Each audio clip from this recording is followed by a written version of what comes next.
It's my 15th birthday and my granddad brought me to a beach in North Queensland and gave me a present. A bracelet of a delicate white substance I'd never seen before. "It's coral," he said. It came from these waters that were once the home of something called the Great Barrier Reef, the world's largest coral reef.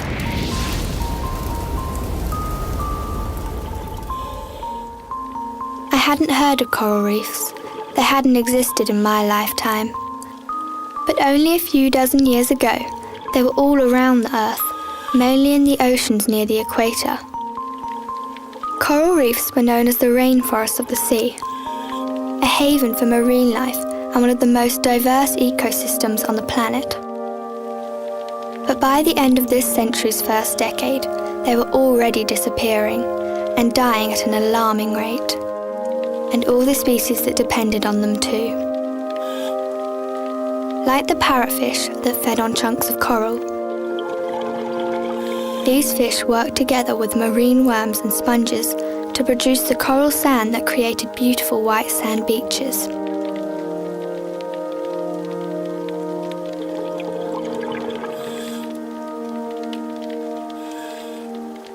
He told me that once you got past the millions of fishes and looked closer, the huge diversity really hit home when you saw how every inch was taken by one or another species.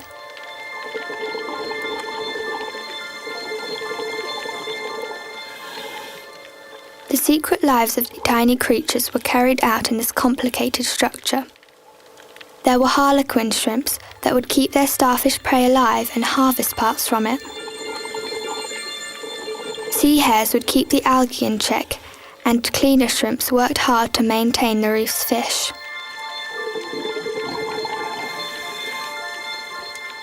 The octopus would change colour and texture while stretching its tentacles around rocks in a formidable hunt. In the crowded community, there was a competition for every available space, and some species had gone to extraordinary lengths to find a home.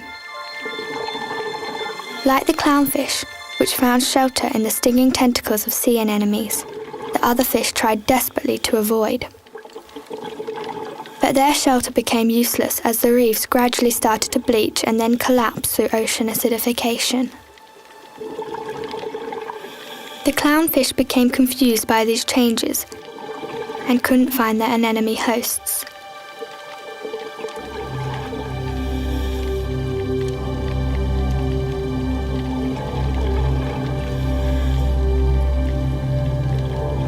Grandad told me of the day when he finally caught sight of a school of shrimp fish. He kept as still as he could as he watched how they swam face down, perfectly camouflaged so they were nearly invisible.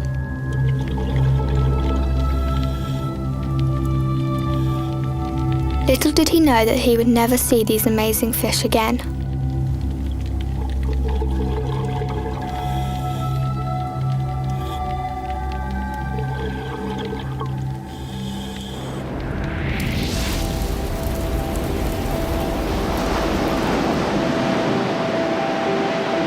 As I sat in the boat and looked out across the now silent sea, I tried to imagine what the reefs had been like and why people didn't try harder to save them.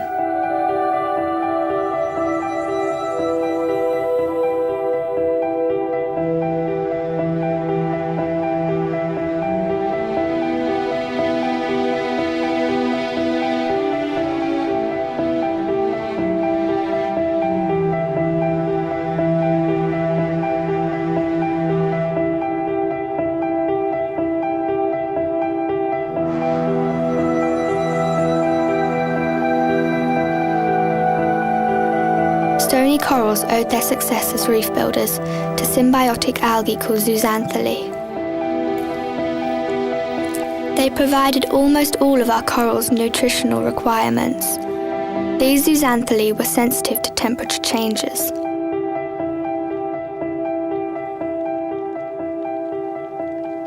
In 2008, 1/3 of all reef-building corals were at risk of extinction.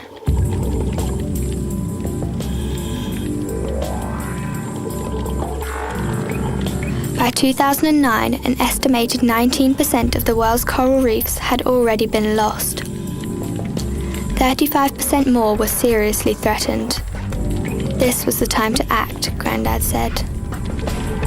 He told me that towards the end of the 20th century, there were all sorts of threats working to damage coral reefs.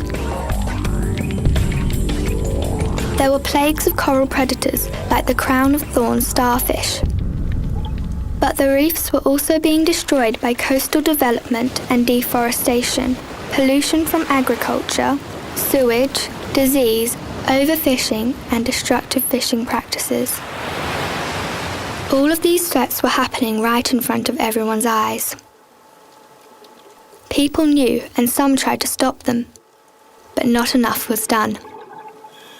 By the end of 2009, climate changes and ocean acidification had overtaken all other impacts. Food webs in the Southern Ocean began to collapse. Then mass bleaching killed off many reefs.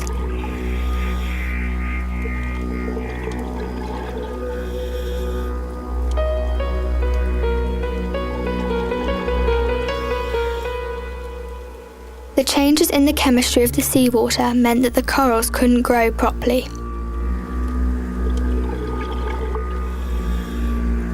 In 2009, the level of CO2 in the atmosphere was at 387 parts per million. People tried to limit CO2 levels to 450 parts per million, but it was already too high to stop this destruction. The reefs died one by one and disappeared forever. The first to die was the Davies Reef in Australia, then Heron Island, the Maldives, the Belize Barrier Reef, the Grand Reef in Madagascar, and many, many more, until they were all gone. Today, in 2065, not one of them exists in a recognizable form.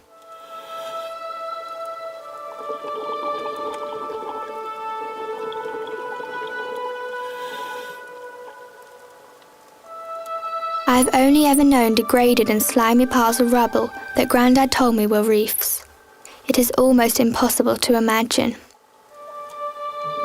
It took 240 million years for reef-forming corals to evolve, and yet we helped destroy them in a comparative heartbeat.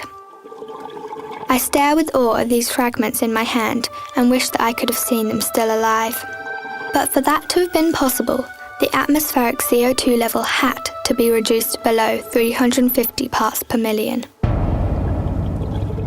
But we did not make that happen. Not only did the amazing corals disappear forever, but we also lost almost all of the species that depended on the reefs for their own survival.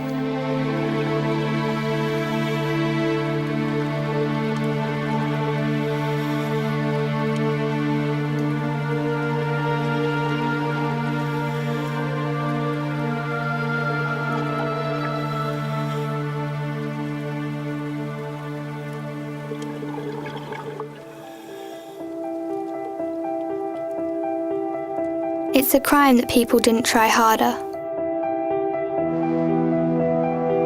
Millions of people depended on reef ecosystems. Those reefs had provided so many goods and services, like coastal protection and fisheries.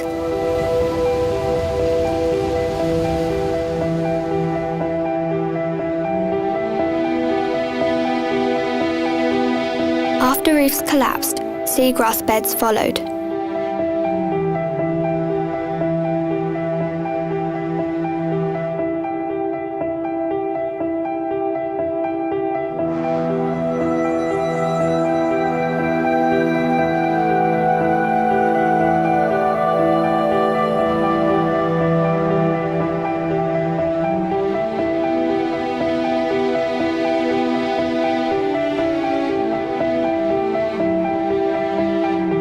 And mangrove forests were quickly washed away. The economic value of reefs was poorly understood then, but we now know that it ranged between $172 and $375 billion per year. In 2008, Almost 500 million people lived within 100 kilometres of a reef. Over-exploitation resulted in the loss of many reef resources and caused widespread reef destruction. As thousands of species became scarcer or disappeared, more and more people struggled with malnutrition and lack of income. And yet, to stop it happening, we only had to do one thing only. We had to reduce the atmospheric CO2 level significantly below 350 parts per million.